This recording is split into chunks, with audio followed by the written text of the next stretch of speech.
It's now time for the post-match report presented by the American University Athletics Eagles Club. Jeremy Huber here with head coach Jason Borrelli after a 38-10 win over Morgan State.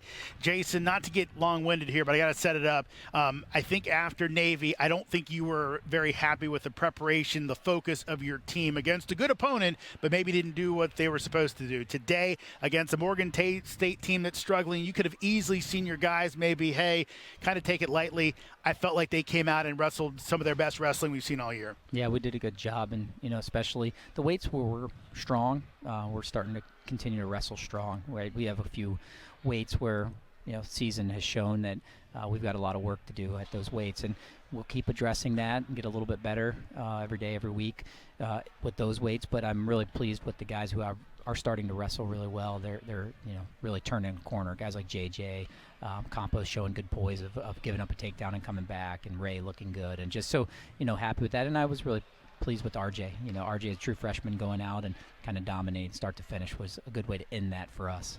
Talk more about RJ. Ben and I are talking on the broadcast that, hey, obviously you've got some good wrestlers in the upper weights, the upperclassmen like Caleb, like your kind of log jam in the lower weights that are really good guys, but you're also starting to filter in some of those freshmen like a JJ Peace, maybe like an RJ that can really project to be big performers for you here at American as they mature. Yeah, RJ's going to have a good career. He keeps growing.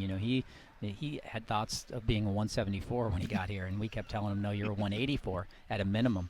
And now we've talked to him about going 197, and that's why we'll start seeing him more regularly, because that was an area where a weight class we needed to address. We haven't been lighting the world on fire at that weight, and I feel like watching RJ in the room and seeing where he can go and just watching him grow, that he's going to be a real solid 197 down the road. And so we felt like let's start putting him there to see. Now, he's going to be undersized a little bit moving forward, but I think his future is really bright, so excited about him.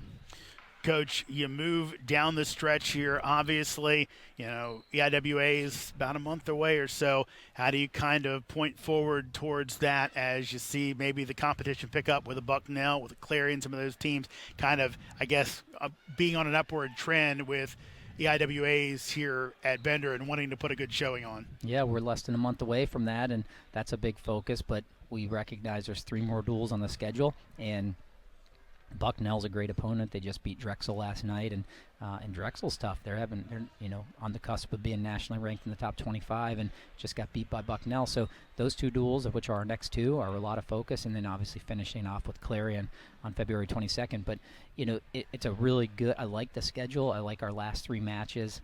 Give us a good taste of where we are, what we need to improve on before March 6th and 7th when we host right here in Bender. Well, congratulations on the win today. Go ahead and finish out this season strong, and big stuff at EIWAs. Jason Borrelli, thank you again. Thank you for everything this year. Go Hawks tonight in the Super Bowl. His Eagles aren't in there, so he's got to pick up a new team. It's okay. His Eagles beat my Commanders last year, but we're still friends. It's good stuff. That's Jason Borrelli. I'm Jeremy Huber. That'll do it for our Eagles Club post-match report. Do your part to support the successes of AU wrestling student athletes in the classroom and on the mat by joining the Eagles Club.